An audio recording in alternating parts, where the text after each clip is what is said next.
Welcome back to Nasdaq Trade Talks. I'm Jill Malandrino, global markets reporter at Nasdaq. We're coming to you live from Inside ETFs in Hollywood, Florida. And joining me for this segment, we have Francis Sims, who's a senior vice president over at North Coast Asset Management. We're going to take a look at finding yield in a low interest rate environment. Francis, it's great to have you with us on Trade Talks, and that really has been a key theme at Inside ETFs, fixed income for sure. And my question to you is, how are they using yield in what looks like a prolonged low interest rate environment? It is brutal. Yeah. It's been a little long in the tooth. We always talk clients through kind of the interest rate highway. We were cruising down. We're getting 4-5% pretty easy in traditional asset classes. And then all of a sudden it came to a screeching halt. And everybody goes, okay, we'll pull up your iPhones and figure out how long this red line delay is going to be on this interest rate highway, right?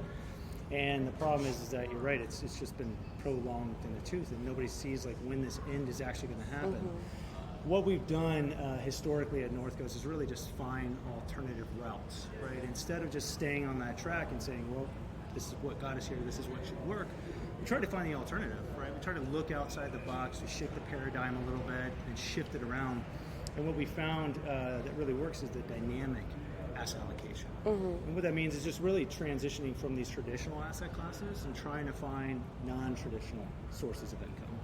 So that could be, international bonds, could be REITs, could be dividend stocks. But the way I tend to describe it is you're sort of looking for, smart portfolio construction, and you're trying to build, every client's on a tightrope, right? They're trying to find yield in this tough environment. They're trying to find the right balance at equilibrium.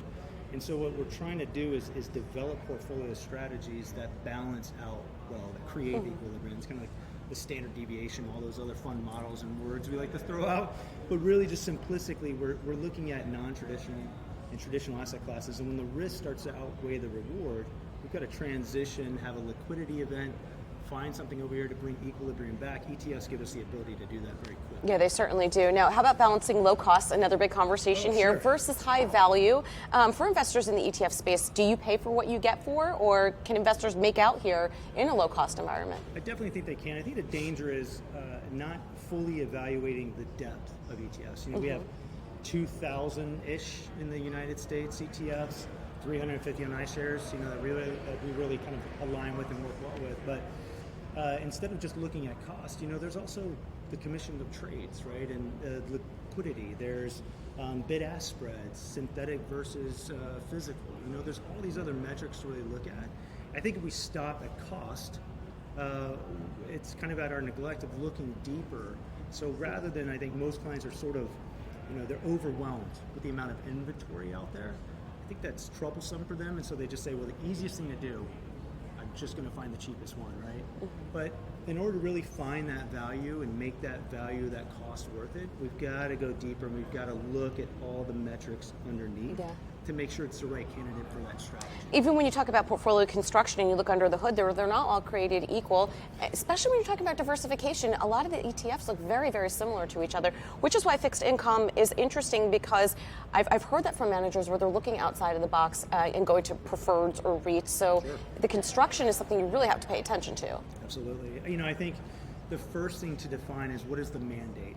I just describe it as you've got an opening for the family business, and you've got a role that you need to fill with a new candidate.